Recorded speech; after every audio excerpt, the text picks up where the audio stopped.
When I found out that the latest family SUV to join our test fleet would be the Mazda CX-5, I couldn't help but think of all my favorite things about the country it comes from. From clothing to cuisine to comics, there's so much to love about Japanese products.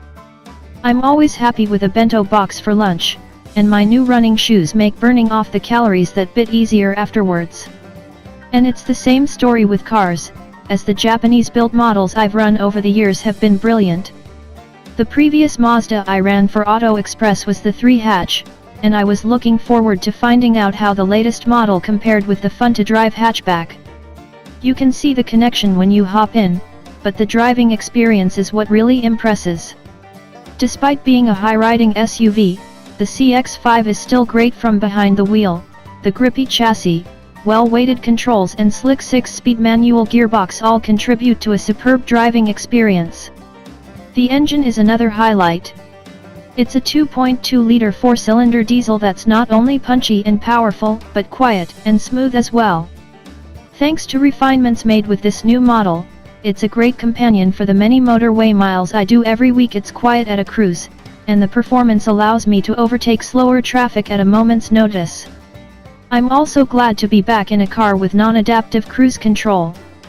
The active systems I've tried don't work on British motorways, as other road users are too unpredictable for a computer to keep up with.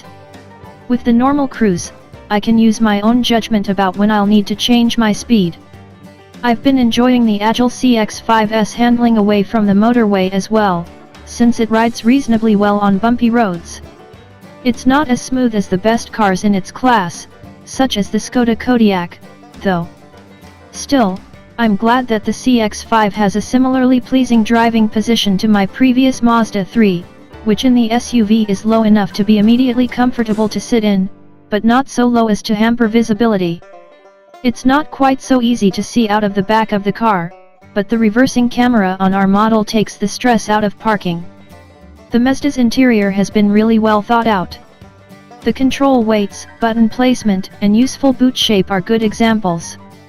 The steering wheel and gear lever are placed exactly where you want them, too. New G-vectoring technology on this model is designed to supplement this, improving long-distance comfort by subtly changing engine torque while cornering, and we're keen to see how well it works over our time with the car. As with my trendy tracksuit, the CX-5 also has a very Japanese exterior look. The sharp lines remind me of the art style in one of my favorite animated films, Akira. This is one of the most interesting looking cars in its class, and while as with sushi it won't be to everyone's taste, I'm very much a fan.